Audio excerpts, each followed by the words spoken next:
Hee you're watching Fight Feed, little boys. What is going on, Fite Feeders? Today's video, we're going to be breaking down some of the absolute idiotic takes that these MMA reporters or MMA journalists have, okay? And this is going to be specifically focusing on Umar Nurmagomedov's interview that he just did for Media Day, coming up on his fight at UFC 321 this Saturday against Mario Bautista. Before I dive into the idiotic takes from these reporters, just want to say thank you for coming to Fight Feed. If you aren't subscribed to Fight Feed, I would ask that you please do so you can stay on top of all the new MMA content that I'll be posting.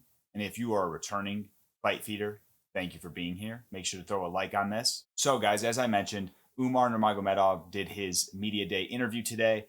I actually don't really have any gripes really with anything that Umar said. Obviously, there was the nice little jab or comment that he made about Merab, where everyone says that he's always wishing well, but in this interview he kind of threw a little jab, just saying like the reason Merab's mad every time Umar's brought up is because he knows what's going to happen when they fight again, which I think is all fair game, right? It's fair play.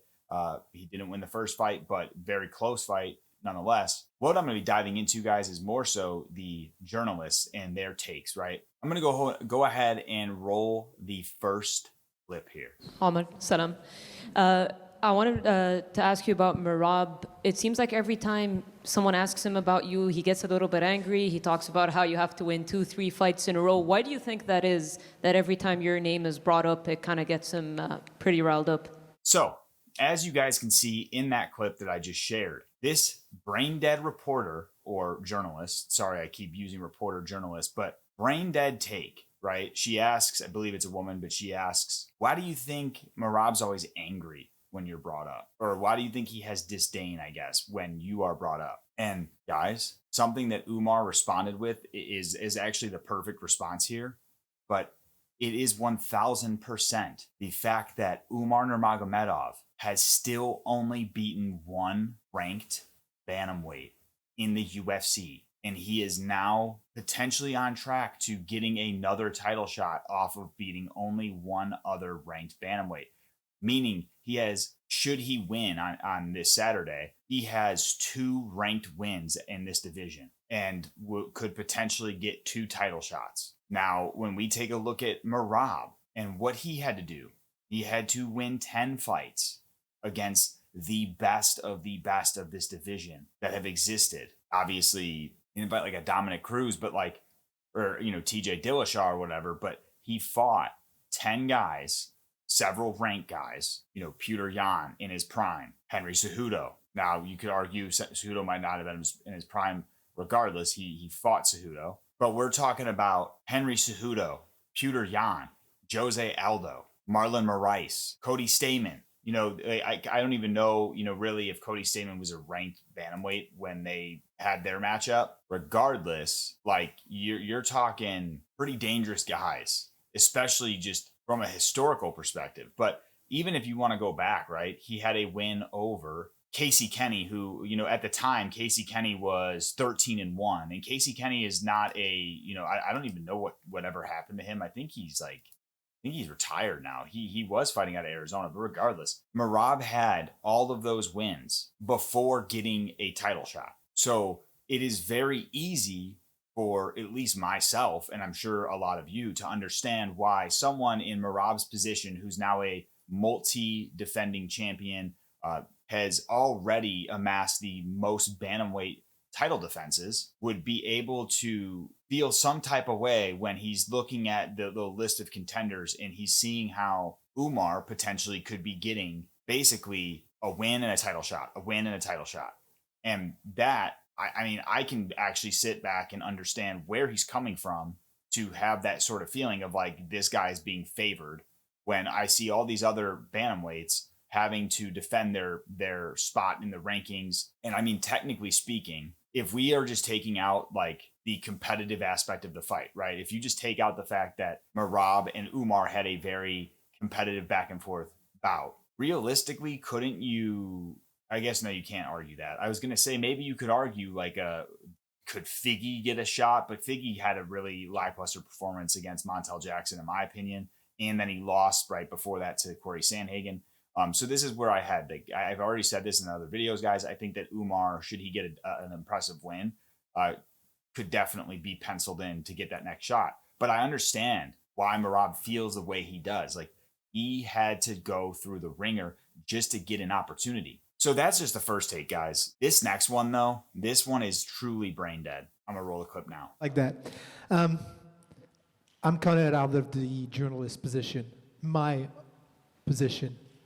I think you have the most mismatched fight. I know you're humble. I know you have to stay like that culturally wise.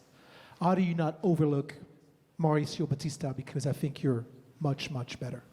Okay, guys, as you saw, we have the biggest idiot that I think I've heard. And you know what? I don't know who this person is that's asking this question or making this statement / question. But I want to say it's the same douchebag who, after Robert Whittaker starched out Aliskerov in impressive fashion, had the balls to say, do you feel lucky that Khamzat's not here because Khamzat would have won or whatever, right? Like, it was the dumbest shit I've ever heard. And I feel like this is the same guy, but I don't know for certain, so don't quote me on that. And Robert Whittaker, being the classy individual that he is, responds with the best way of, mate, if I had wheels, I'd be a bike. This dude not only completely disrespects a very talented fighter in Mario Bautista. Homeboy didn't even get his fucking name right. Called him fucking Mauricio Bautista.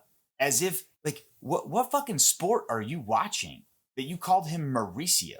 And you know what? Mario's not a hard fucking name to remember. Mario's easier to remember than Mauricio.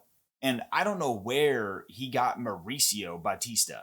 Like, what a fucking idiot. And also, you're the guy you're somehow allowed to ask questions there. You clearly lose all respect for me when I'm going to take my reporter hat off and I'm going to say that you're in a mismatched fight. Oh, I'm sorry. I'm sorry Umar has to fucking fight somebody who's not the champion, because like everyone else in the division has to fight the top talent before getting to a title shot. He should as well.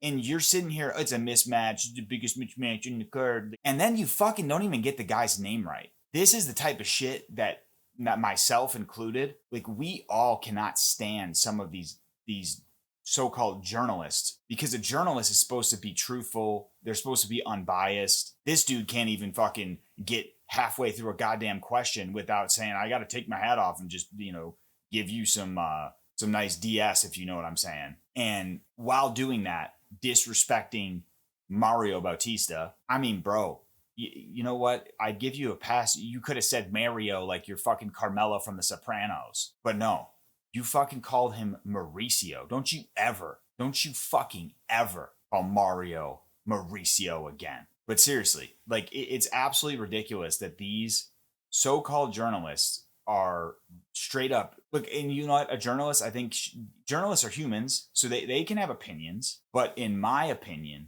when you are in your work setting and you are there to do a job where you're supposed to be an objective journalist or reporter, I don't know why you are not even halfway through your first fucking question and you're taking that hat off to basically suck off Umar and then tell him he's so much better than Mario Bautista. Like, it's absolutely appalling to me that you would even do that. But then in kind, you're disrespecting a guy. You don't even get his fucking name right. And this is a dude who's earned his stripes in the UFC, earned his position in the rankings, which he's much lower in the rankings than Umar is, and he had to grind his way there. He had to welcome Apache Mix, who was supposed to be this dangerous individual, to the UFC with really no promise of anything from it, right? Like, get a win, you just get another fucking shot at a guy who's a little bit higher up than you. You're not getting a title shot.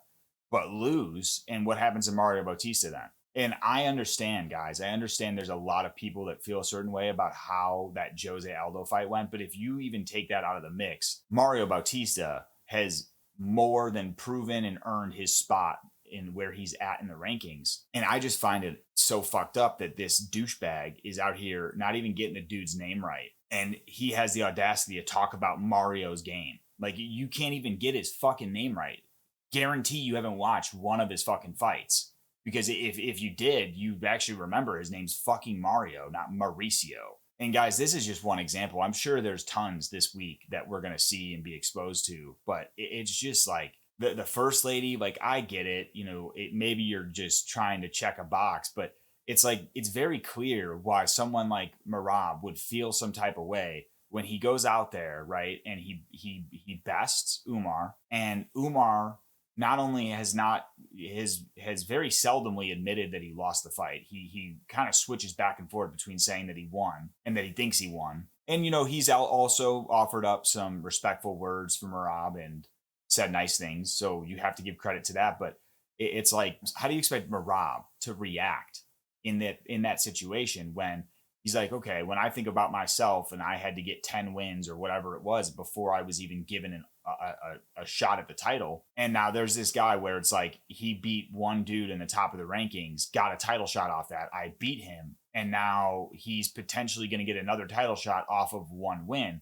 And look, this is a great place where I think MMA fans who are looking at that situation and saying, well, we'll look at Sean O'Malley. And I actually 100% agree there, right? I agree that if you're going to give Sean O'Malley that shot off of a loss. Now, I think we could also look at the landscape of the bantamweight rankings at that time. You know, Jan had already been matched up with Marcus McGee. So there was really no one else. Umar was injured still. So Umar didn't deserve that shot in June against Merab because he was injured still. And if you need proof on that, go see why Umar turned down fighting Petr Yan, because Petr Yan was offered Umar 5 rounds in Abu Dhabi, which Marcus McGee ended up getting that shot, and it ended up being a 3-round bout. But that was because Umar was still injured, from what I know. So if you look at the bantamweight rankings at that time, I think it's fair to argue, you know, Sean was a big name. Sean was ready to go. Merab wanted to stay active, so you give him that fight. That's fine. But I can also see fans who would shit on that idea, saying like, Sean's not deserving of this. It should be somebody else. I actually agree with that. You know, Sean, I just think Sean carries a certain value with his name. And I'm sure Umar does too, right? Because he's a Nurmagomedov. But I just think that at least Sean had several wins in the rankings before he got his way to the title shot. If I'm not mistaken, I think he beat Raulian Paiva, who was ranked at the very tail end of the rankings. And then he beat Petr Yan, which in that case, guys, it's really not much better in favor of Sean there, if you want my honest opinion. Lucas Almeida, was it Lucas Almeida that he fought? He might have been ranked, but I would err on the side of caution there. I think it was like Raulian Paiva was ranked at the very tail end of the rankings, and then Sean got his way in. And Sean had to fight Marlon Vera, Cheeto Vera. He lost that fight though, but regardless, what I'm getting at is at least Sean had several of those, like either tail end of the rankings and then someone in the upper part of the rankings before he got his title shot. But I can also sit back and as a Sean O'Malley fan, I can still see where anyone who's on the opposite side of that has great points, because necessarily he did not deserve that second title shot. And look what happened, right? And so I don't know, guys. I am just irritated with, like, even a fighter that I'm not a big fan of, right? If I were given the opportunity to ask them questions, I promise you, even if it's a fighter that, like, let's say I'm asking Umar those questions, I'm going to make sure, even if I say the name incorrectly, like some people have hard to pronounce names, okay? I'm not going to get the name wrong though. I'm going to at least pronounce what I can of it, but I'm going to get the name right. I'm not going to call him fucking Mauricio. I don't know. That's just my examples, guys. I wanted to post this because I just feel like these reporters just continue to either spew bullshit or clearly show a bias, but then also are just absolutely brain dead at the same time. Thought you guys might enjoy. Make sure you give this video a like. Let me know what your guys'